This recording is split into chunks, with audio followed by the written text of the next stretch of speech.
I'm just sitting here wondering why Carlos Santana is going to play for the Diamondbacks. The guitarist? I know, right? Wow. Why in the heck? I mean, he's older than we are. Why in the heck would they be recruiting him to play ball? Hey, I don't know. I mean, the Savannah Bananas have figured out a way to draw a pretty good crowd doing different things. So maybe that's the way the Diamondbacks are going to go. Yeah, they got something going on. Those bananas. They do. I'm hoping Nano Banana is like a sponsor for them or something. I mean, it seems only right.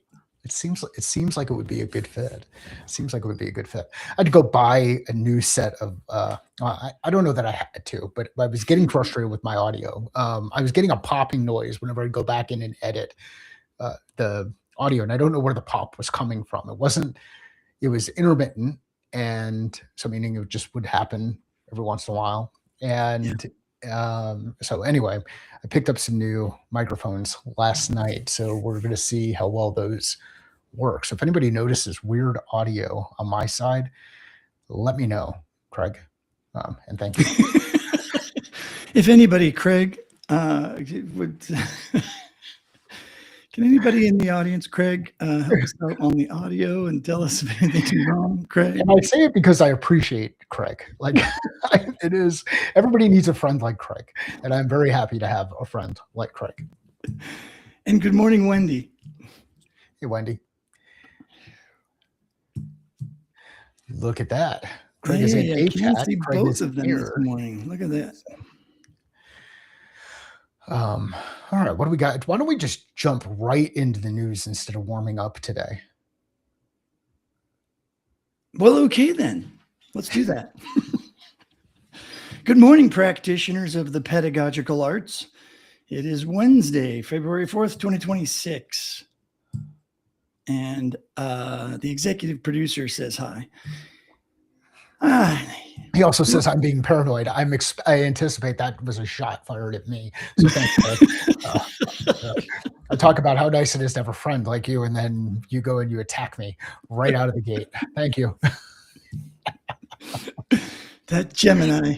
I'm watching the level on this thing. So they're DJI mics, and I've had my original ones for a long freaking time. And this was one of the Jody Mayberry had pointed these out to me, let's say 4 or 5 years ago. I forget the specific time frame, but like this completely changed the way that I was able to do audio in here, because I didn't have to have a wired lav mic between like a wire going up my shirt, around a corner, over there, that would keep me. You just clip them on and you're good to go. And Brent and I actually used these at a Disrupt HR event that we did, and were shocked by how it was able to isolate for audio on both of us, with us being as close as we were to each other while in front of a group. Like the audio is really strong on these things. Anyhow, I sent a Slack to my friends yesterday about do I go with Rode? Do I go with DJI? Do I go with something else? And nobody responded. So I just went back with DJI. Go with what you know. Right? And that's the thing. That's the answer. And just right out, I mean, it is insane how much smaller these things are. Like it's amazing the way that the tech has kind of come together. So anyway, all right. Back to the news. Let me start over. Do I get to listen to the pedagogy joke again? That's What's awesome. that?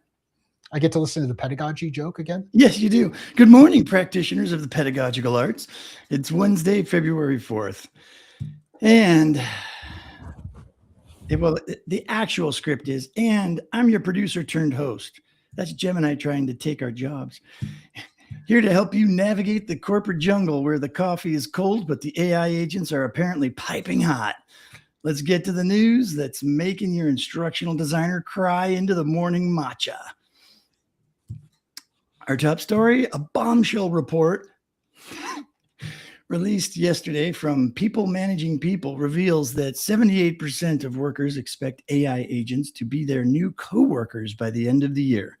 But here's the kicker.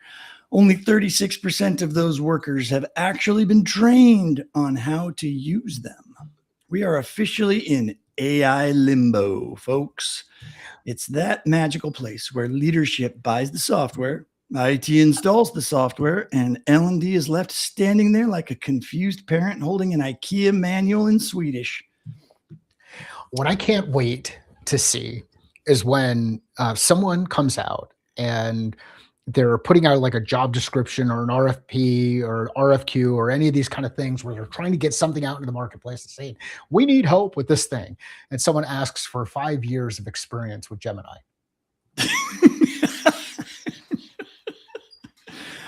Dude, it's already out there. I can guarantee it. Absolutely guarantee it. L&D, this is your I told you so moment. If adoption is outpacing training, you aren't just a support function anymore. You are the emergency brakes on a runaway tech train. That was the Why It Matters segment. That was awesome. So, I don't know, do those percentages sound real? 78% of workers expect AI agents to be their new coworkers by the end of the year. Only 36% of those workers have actually been trained. It would sound more real if it was like 36.2%. Yes. Usually when you had a dot in there, you have like a decimal point, it just sounds more real. Are you calling bullshit on the People Managing People magazine? I'm calling bullshit. I mean, their report, it's a bombshell report that they've created. I mean, here's the beauty of a lot of this stuff is what's your sample size. So like if I ask my family a question and all three of them answered the question differently, I could say 33% of survey responders said, pick any one of the three and say 33% of people surveyed. So, it's one of those things where, it's, the audio must sound good because Craig is sharing the link to the DJI Mike website. So he thinks everybody should buy one.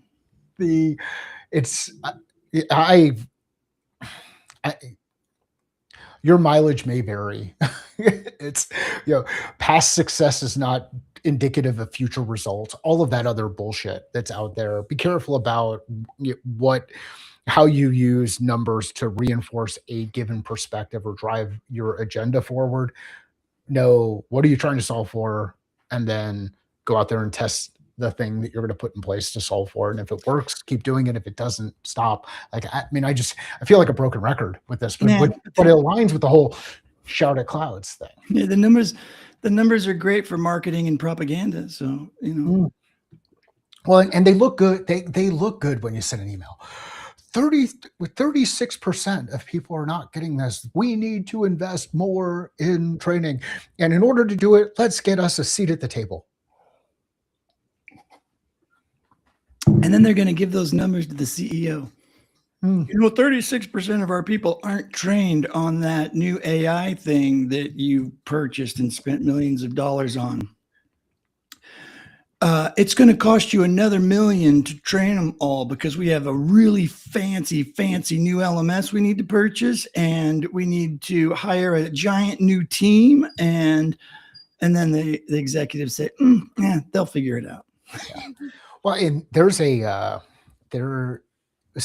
parody account on X that does this stuff. I'm going to see what I can do to get the guy on the podcast, just because I've had a couple of these anonymous people that it's interesting.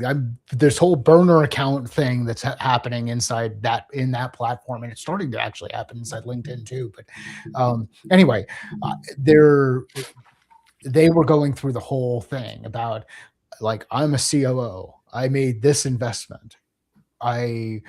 Whatever the amount of money was that they invested in some guy, and it was specifically around Microsoft. I think I shared the same thing with you. So it was basically around, I invested in this Microsoft technology. I spent $1 million to go out and do it. And then now I look back at the data in my first QBR, and I'm kind of paraphrasing here, and adding my own flavor to it. But I look at my first QBR and I found out that only 4% of my entire audience actually used the thing that I spent this money on. So the resolution is to train everybody. So we're going to train people how to use this thing that was going to help them be more productive. And oh, by the way, at a rate of $85 an hour or $125 an hour or $50 an hour, whatever the average compensation was, it's going to cost me $10 million to train my team to go use this thing that's supposed to save me all of this money. Where's my savings? And we Yeah, laugh. I think that's what I was trying to get at. It's going to cost you $10 million to properly in an instructionally sound fashion to train your entire workforce in order to gain $1 million in savings. Dude, let's do it. We'll make it up in volume. That's what they all say. All right, story number 2, tech and innovation. Hold on to your neural pathways. A massive international study just confirmed that memory loss in aging isn't just a glitch, it's a whole brain tipping point. Researchers found that once brain tissue shrinkage hits a certain level, memory decline doesn't just slide, it accelerates. And for those of you trying to fix this with the brain song frequency trend, the jury is still out. But I'm pretty sure listening to 17 minutes of binaural beats won't help you remember where you put the Zoom link for the 10 a.m. Why it matters. We have an aging workforce. If memory decline is nonlinear and accelerating, your one and done annual compliance training is essentially a campfire in a hurricane. We need learning in the flow of work more than ever to support cognitive scaffolding.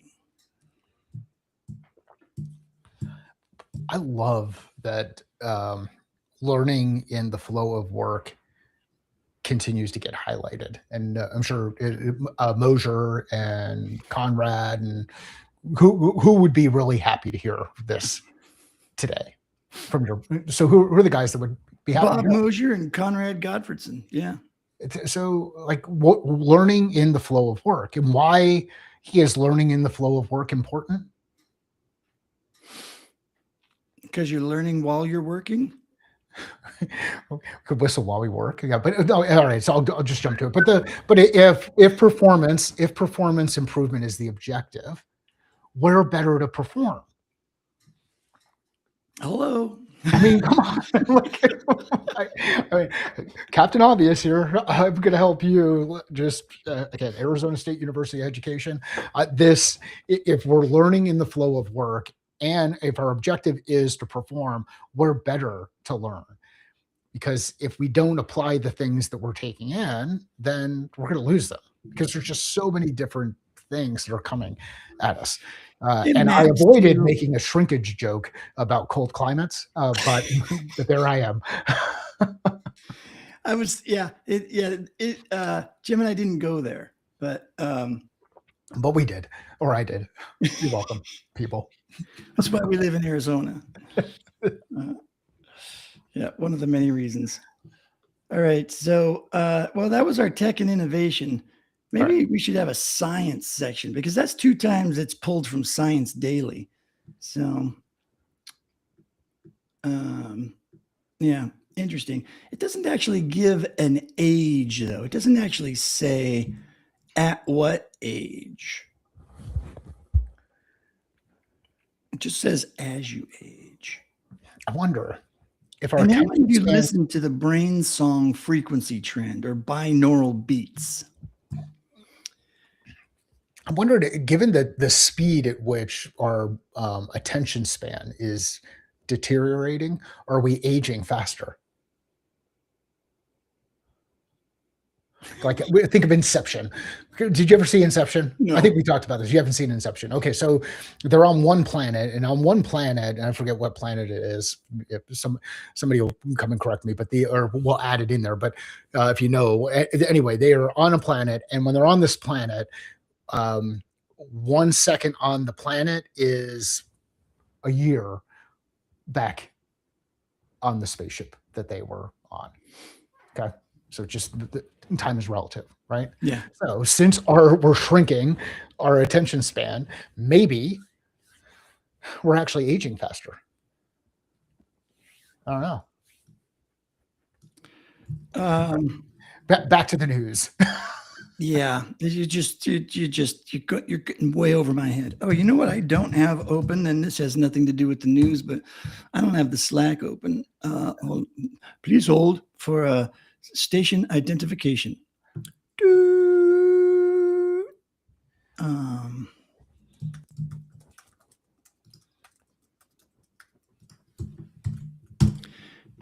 Oh,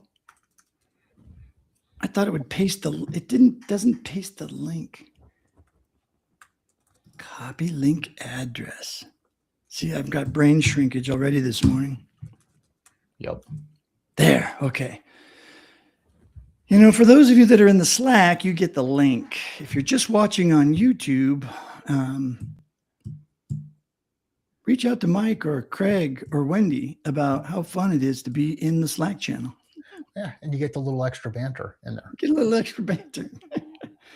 Hey, it's time for human culture. The All right. Blanchard 2026 Trends Report is out, and it has officially pronounced the command and control leadership style dead, gone, buried under a pile of empathy and psychological safety. Let's go. Shockingly, only 47% of employees know what's expected of them at work. 47%. That's lower than the percentage of people who actually finish a LinkedIn learning course. Leadership is now the multiplier, and human-centric skills like strategic thinking are the only things AI hasn't figured out how to fake yet. Why it matters. You can't automate a culture of trust.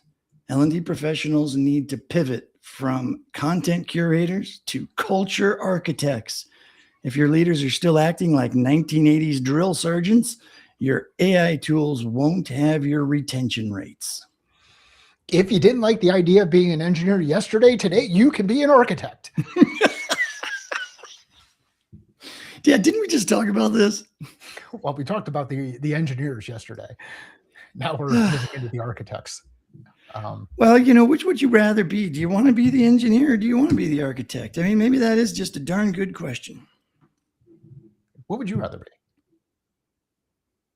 If you're going to be a learning engineer or a learning architect, which is better? I would lean toward engineer. I would Me too. lean toward engineer. And the reason I'd lean toward in the way engineer, you defined it, I would lean that way. Yeah. Yeah. So that's why I would lean there too. So I just think that ability to be able to help solve problems, simplify things, remove the unnecessary so that you can achieve the objective is pretty powerful. And you mentioned Elon Musk yesterday and that shot of that engine and him taking parts off and whatnot. Yeah. And it's interesting that apparently not all engineers function that way. Normally, engineering is about optimizing what exists. And apparently his version of being an engineer or a designer is more hardcore around eliminating the unnecessary things as opposed to optimizing them. Yeah.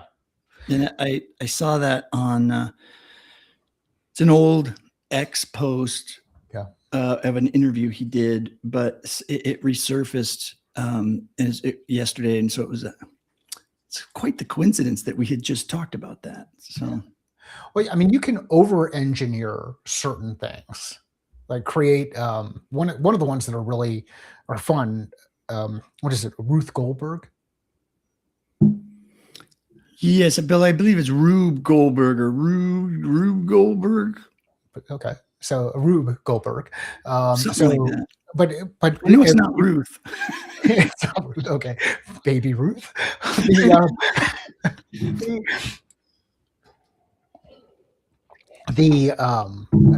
If you've ever played the game Mousetrap or like building a better mousetrap, and you can keep adding new components to it, and that's kind of fun to see that stuff work.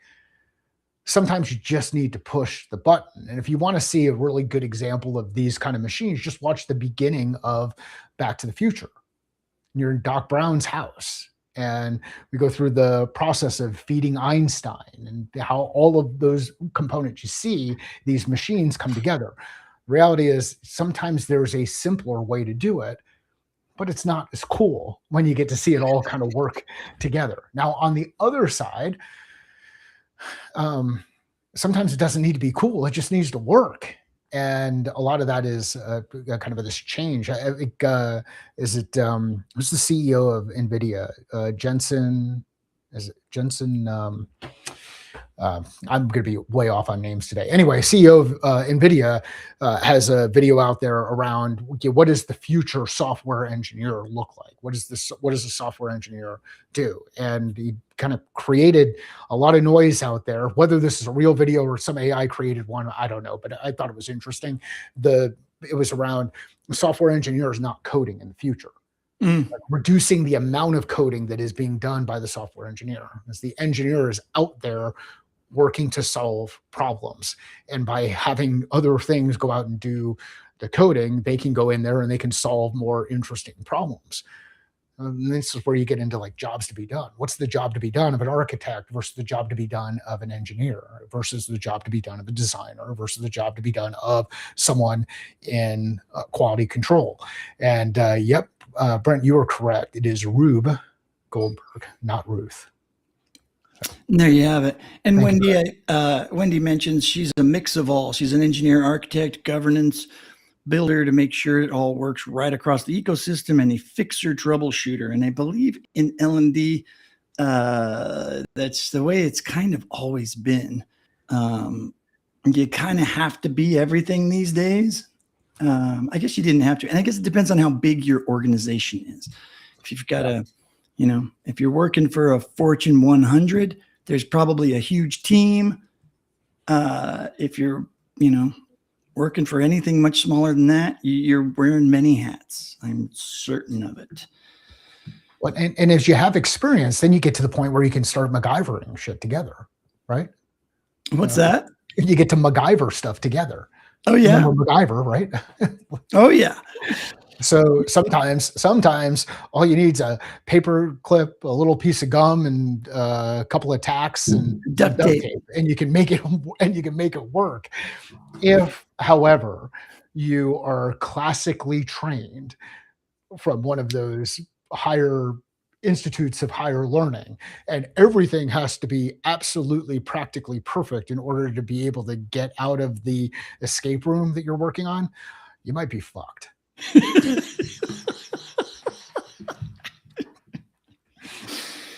There's our clip for the day. Yeah, there you go. And I hope, Wendy, I hope you're only your husband and nobody else is listening, because it's like the kids' ears. Mike's going off again. Well, we're on to industry specific. We're just cruising along through the news today. Industry specific today, pharmaceutical, pharma. Finally, looking at the pharmaceutical sector this week at the Scope Summit in Orlando, the message is clear. Digital readiness is no longer a luxury, it's a market requirement. With capacity for biologics tightening and new obesity drugs hitting the market, pharma L&D is being asked to train with surgical precision. They are moving toward multi-batch validation and critical path analytics. In layman's terms, if you mess up the training, the valuation of the company drops faster than my interest in a 60-point power slide. 60-slide PowerPoint. What the hell did I say? 60-point power slide. We're working through. It's just, I mean, the cool thing about the power slide is it can be fun to watch, but it can be damaging, especially as you age.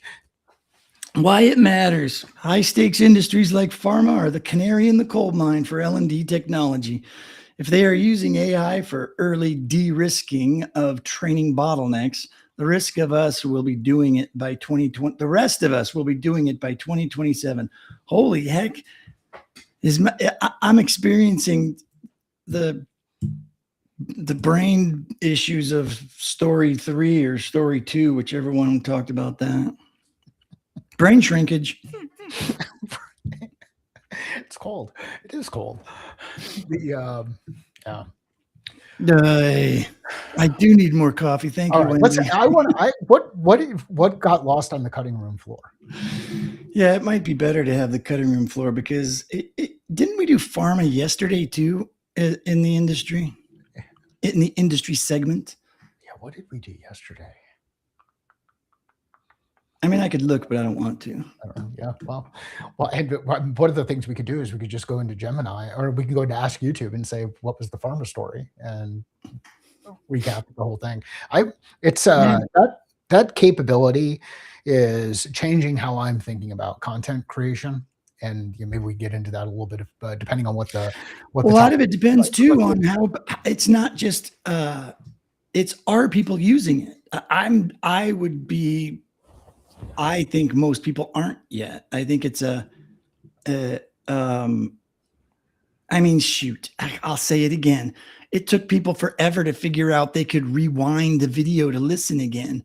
Everyone's like, oh, they're only going to listen to it once. How are they going to remember? I'm like, well, they can rewind parts and listen to it over and over again. Don't you do that? And people are like, oh, yeah, I guess they could do that. And it's like, I mean, don't get me started. Let's hit the cutting room. We're going to go deep on this one. We're going to have fun. Deloitte HR Tech predictions. Personalized AI learning journeys are becoming hyper-personalized. How did that drop onto the cutting room floor? Because we've already talked about it, right? Personalized AI learning journeys are becoming hyper-personalized. Okay. Next. HIPAA Journal, February 16th, 2026. Deadline for SUD patient records compliance. There's another compliance thing. Yeah. Together mentoring. 77% of L&D pros say formal mentoring is critical for 2026. That was one from yesterday. Was it? I think so. I think it's interesting. Why the machines always want to talk about compliance? Now you're on to something. You must obey.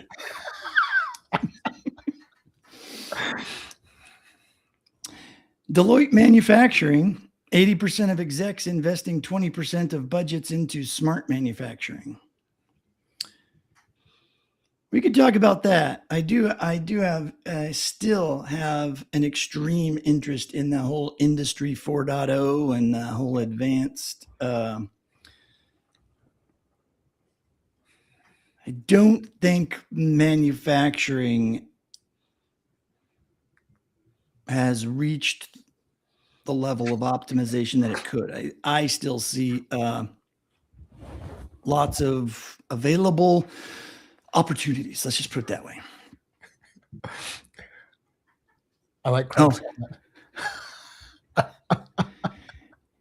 No, but Deloitte apparently has figured out how to master, instead of SEO, the AI EO, or whatever they call it, when you try to figure out how to get your content to be read by all of the AI things, because they show up quite a bit. So anyways, Intellum blog, digital fluency in quotes is now a requirement for non-technical roles. Compliance week. Oh, shocking. We've got more compliance. 83% of compliance teams use AI, but only 25% have governance. ADP is another one. They show up quite a bit too. Yep. 2020 ADP 2026 trends. We did talk about that yesterday. Pay transparency requirements expanding across the EU and US. JD Supra, NLRB and EEOC priority shifts under the second Trump administration. I might as well have just been reading Japanese.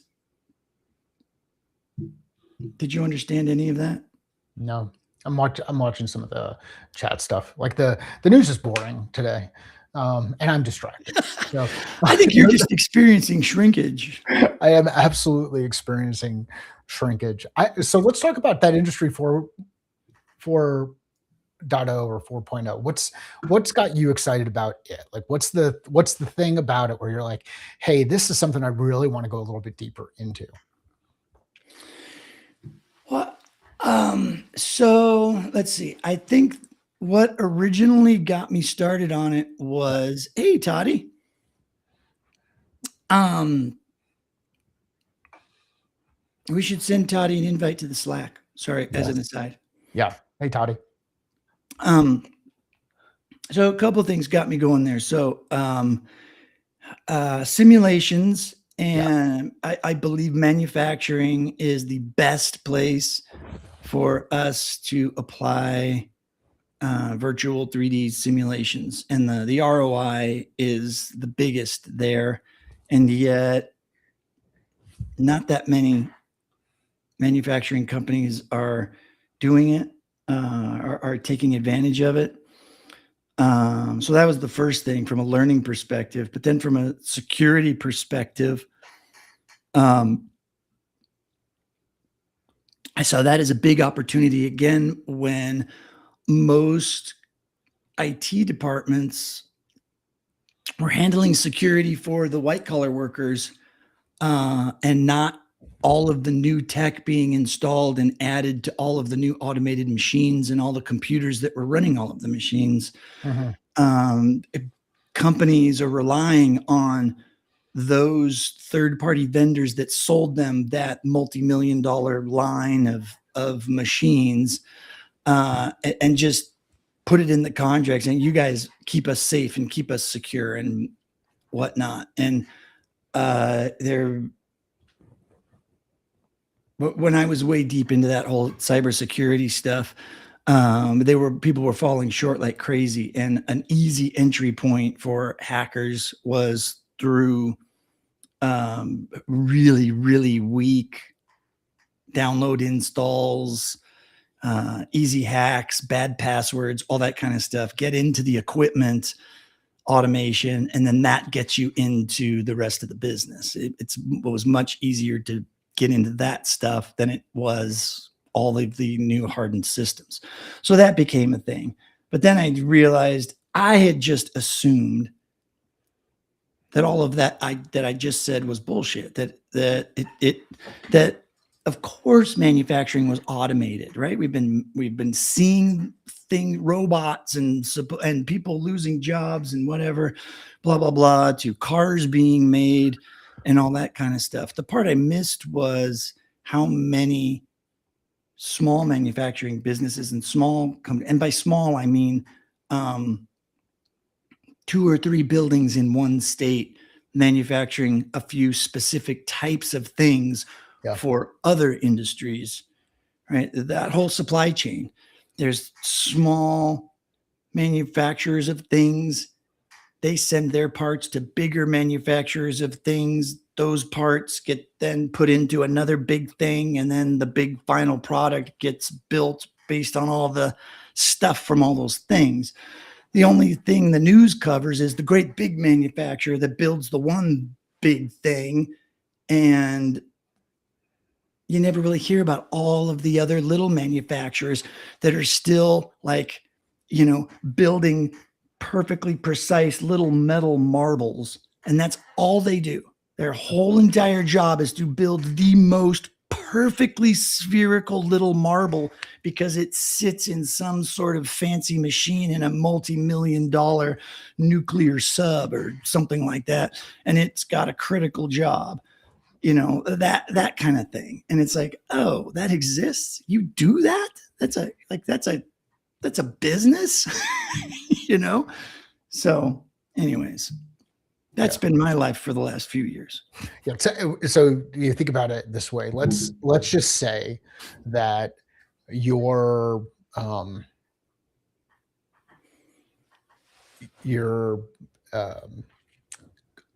and I'm not a baker, but so go with me here as I kind of work on the kind of it's a metaphor and analogy. But let's just say that you have this amazing baking business, and you do not live like Dr. Doolittle and have your own chickens or hens laying eggs. You're dependent on the local farmer to make sure that those eggs are available to you. And then at some point in time, while you're just going through and doing everything and your volume is going and everything is growing, farmer gets sick, and or the hens get sick, or coyotes come into the area, whatever the thing is, but something happens where it disrupts the supply chain. And now your large bakery is no longer has access to the resources that are necessary, or has to spend significantly more money to go get those resources. We forget about how fragile a lot of these larger systems are based on the dependencies that they have on these smaller organizations that do one thing very, very, very well, whether it's creating that ball bearing or whatever, or delivering eggs. When you start to look at these vulnerabilities inside the system and say, okay, well, what can we do to help reduce our risk? Where can we have redundancy built into the equation or to the system to be able to support us as we go through it? And it's kind of interesting when you start to think about small organizations that are really good at doing a specific thing, and at the same time, the people who either started those organizations because they saw a need in the marketplace, or they were really good at something, or whatever, they just wanted to do it. How many of the people who are running those businesses are getting older, and how many of their kids are getting older, and how many of their kids are getting older, and not to the point where they really want to operate the business? Because, you know what, quite frankly, I'm not really interested in the minute tolerances of what happens inside this individual ball bearing and what can ultimately happen downstream. And that, to me, is one of the most, I think, super interesting parts about systems thinking and supply chain, and where things are potentially going with this whole industry 4.0 data simulation, digital twin type things, where you can start to figure out, what can I build out now in the future based on modeling that I can do now? What can I build in the future to help reduce my risk going forward? And I don't know. I think there's some interesting people who are thinking about that kind of stuff. And then the next layer are, what about the people? And we've talked with some of these folks, Deep Howe as an example, inside this space, where they're looking at and they're saying, look, I've got employees who are inside the business who are doing some things, because there's still going to be humans doing some things inside some of those operations, depending on the type of operation. How do I help with knowledge transfer? How do I help them get the information that they need in order to be able to do the work that they're doing? Because somebody still needs to crank the handle or push the button or move the thing from one place to another. So all of this rumor of all jobs going away and AI taking over everything and whatnot. Things are going to continue to shift. The question is, how are they going to shift, and how are they actually going to make us better at doing what we're doing from a human perspective? I know we hit on digital twins, industry 4.0, supply chain challenges, all of those pieces, but it's there's a lot of stuff in the background that makes that thing that you like using work. Well, I think it helps. For me, it was eye-opening, and it gave me a new perspective on a lot of these conversations that we have when people say everybody's losing their jobs because Amazon, this gigantic corporation, is laying off 20-30% of its workforce and all that kind of stuff. And then, and okay, yeah.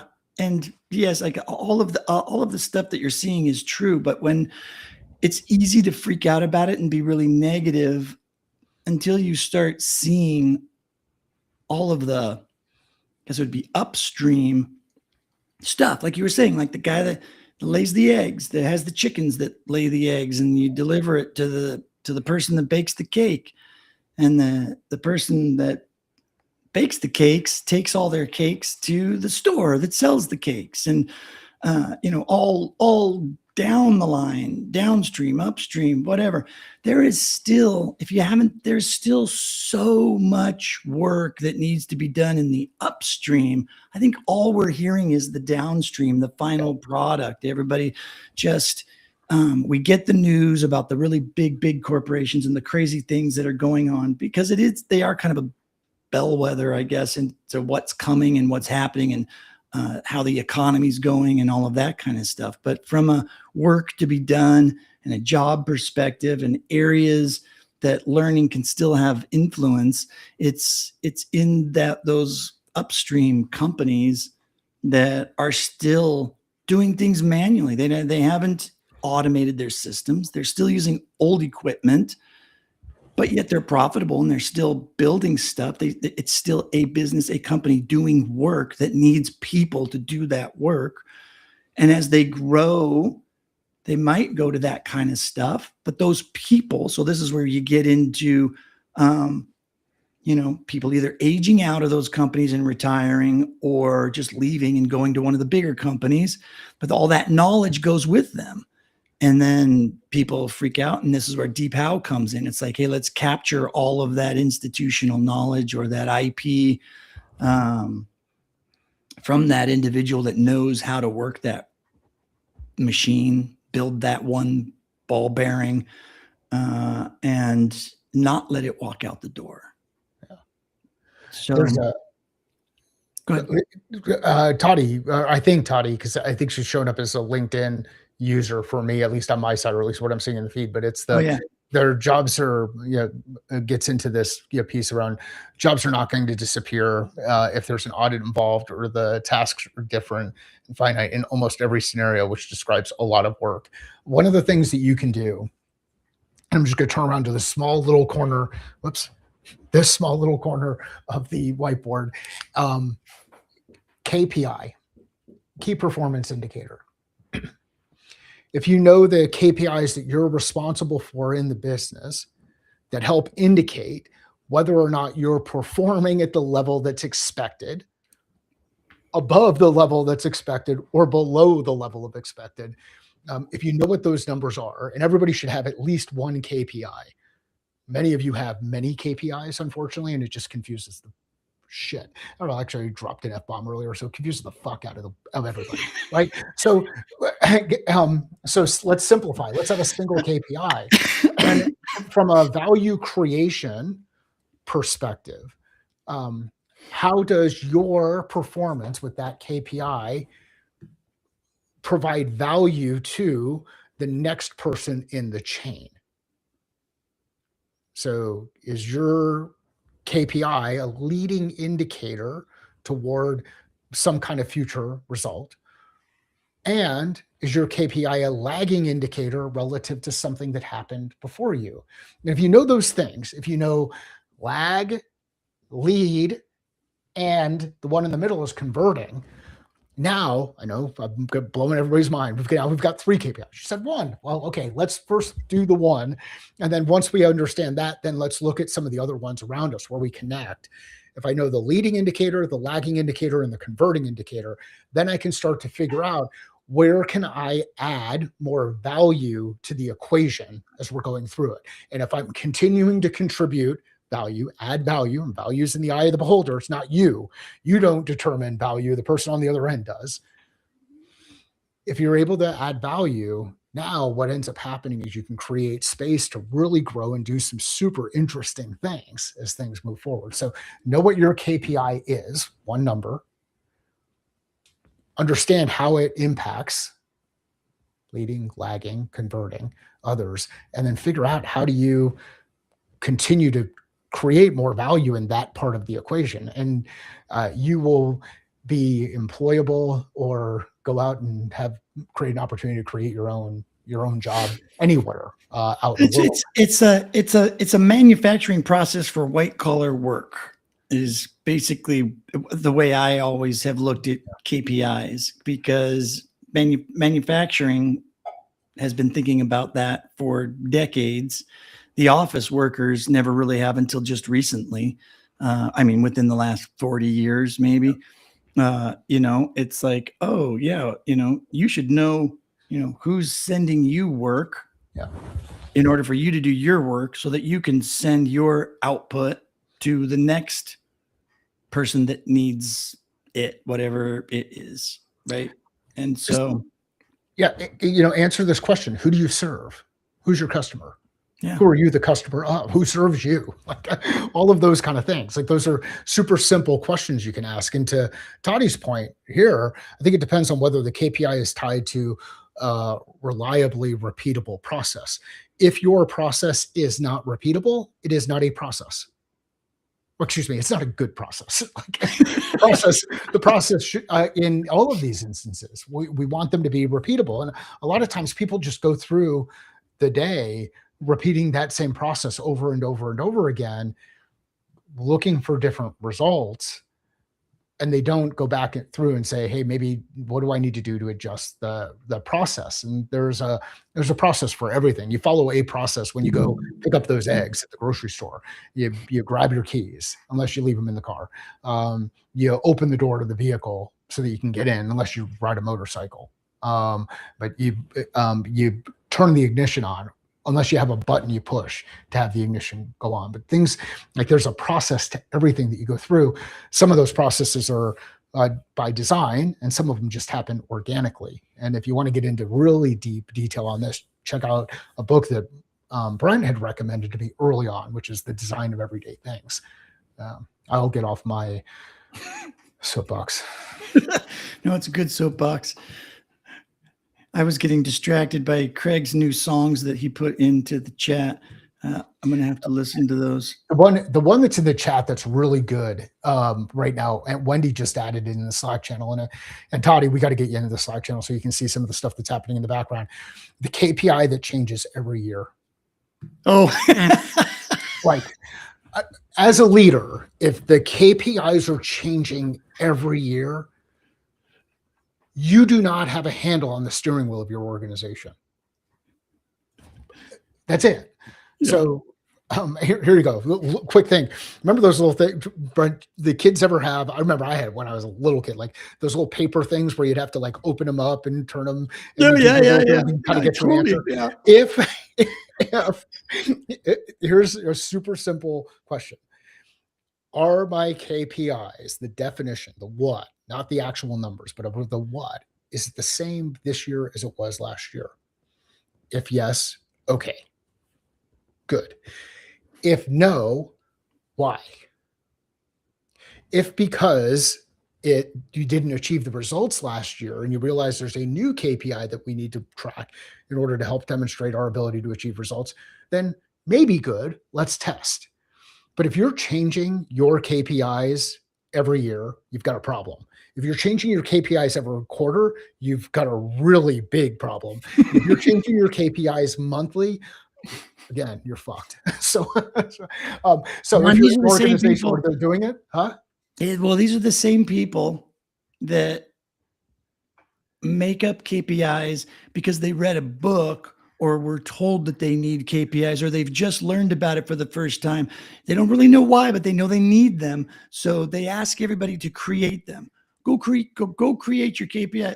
It's like, okay, what are your KPIs so that I can come up with some KPIs? Oh, I don't need KPIs, but I've been told my company needs them, and you're the company. I'm the impressive owner. I don't have to do that. If anybody in your organization suggests that you implement OKRs, objectives and key results, please ask this follow-up question. Have you read Doerr's book? Just ask that question. If you get asked to do OKRs, ask the question, have you read the book? If they have read the book, in a video today, or put it into the chat. So if they have read the book, good. Now the next question you should ask then is, what has been the success of the OKR implementation across the leadership team in this organization over the past 6 months?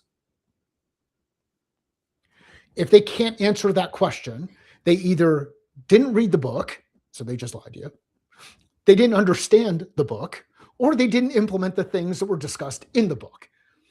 And too many times it's really easy to tell people how to do their job than to do your own freaking job. But again, OKRs, if somebody asks you to do it, and it's the same thing with the KPI stuff. So anybody who's watching this who now gets a single KPI and then has some leading and lagging indicators that are and converting ones that are added because somebody saw this video with two guys shouting at clouds. I'm sorry.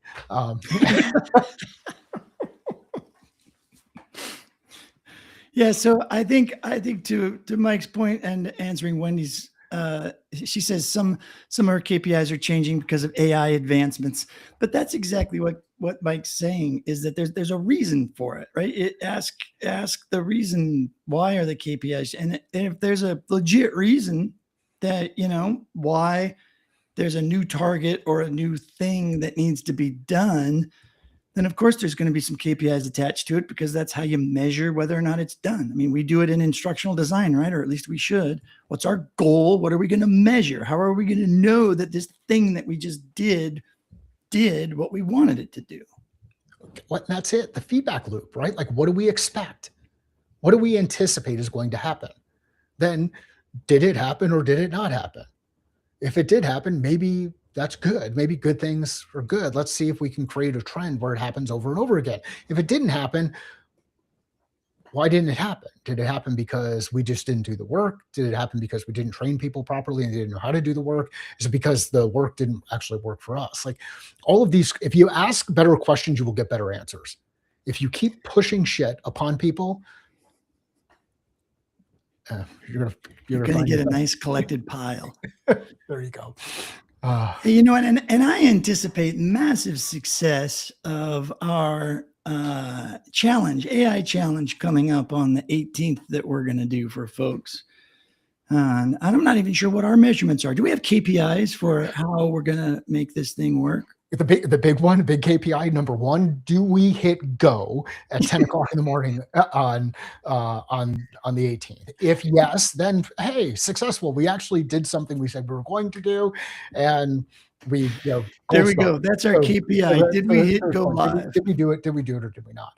The next one, at least for me, is, do we get 4 participants? Because that's what we said. We wanted to have 3 or 4. I'm thinking. Well, let's say 4. So we want 4 people to bring their, and we say participants. That's not everybody listening and engaging, because we're expecting that's going to happen in the background too. But do we have 4 people who are like, you know what? I want to do this challenge. I'm willing to put myself out there, test my tool against this thing, my tool and my skill against this challenge that we're going to present to people, and we won't share the challenge in advance because we want to see this stuff happen in real time.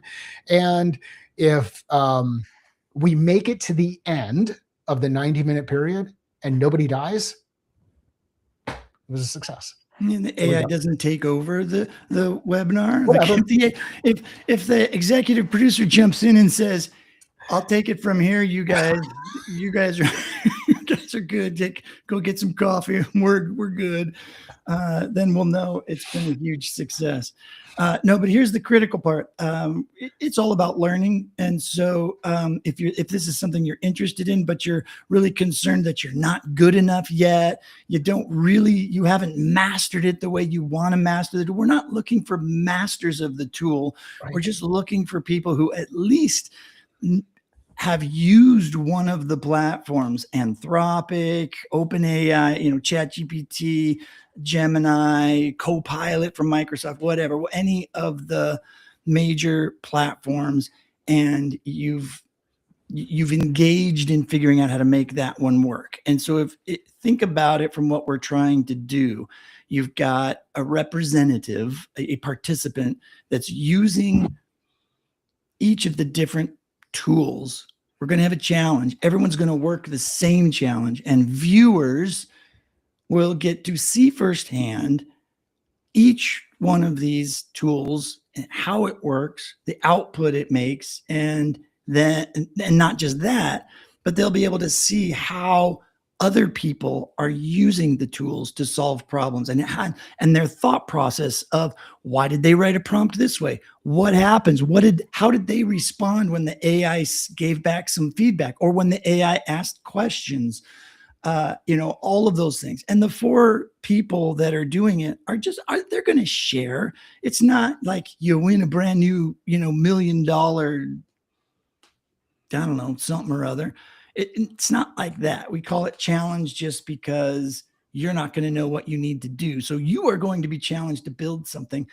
Success or failure is a success because everyone's going to be learning from all the things that happen. So for anybody that's kind of freaked out about this kind of stuff, but you really want to try, don't sweat it. It's not that big of a deal. There. Now we should get a flood of people going, I want to play. Well, that's it. Play, like test, like do it. You can't reflect on what you're going to do. But it would be cool. I don't think it's going to be that big of a deal if we get a couple people using the same platform, but I really would like to have 4 users of different platforms. So if we could get one person chat GPTing, one person co-piloting, another person Geminiing, and another person using Anthropic Perplexity, I guess would be the 4th one. And I don't know if there's others, but I think those are the big 4. I think at this point there's a big 4. So if you're interested in doing this and you're available from 10 o'clock Eastern until 11:30 Eastern on the 18th of February, I think the kids say it this way, hit my line, HML. Have you heard that one? No. Yeah, well, maybe I'm with the wrong kids. So the hit Brent and I up, and we'll get you slotted in. If we run out of room for the first 4, our plan is to do this in the future. But like everything else, it's a test. I mean, if we do this test and it doesn't work out, then maybe we won't do it in the future. And the last thing you want is either Mike or myself sitting in on one of the platforms and doing it. Come on. No. You don't need us playing along. This is an opportunity for you to get out there and to learn. This is a professional development moment. Tell your boss, I need an hour to hang out and to maximize my potential as an employee of yours. So should we live stream tomorrow? I don't know. Do I get CEUs for this whole thing? Do what? Do I get CEUs or CPEs or any of those? Ooh, yeah, Let's do it again tomorrow. Let's do it again tomorrow. We could send them a really pretty certificate of completion. That's cool. We'll get a certificate of completion. That's awesome. Is it going to be SCORM or AICC compliant? We will tag it. Yeah. It is a hackathon, Toddy. That's exactly what it is. That's exactly what it is. Awesome. We'll see you tomorrow. Same bad time, same bat channel. Indeed. Where can people find their catalyst, Mike? You can find your catalyst at findmycatalyst.com. And that's the brief for today. Now go out there and try not to let an AI agent steal your lunch. This is it.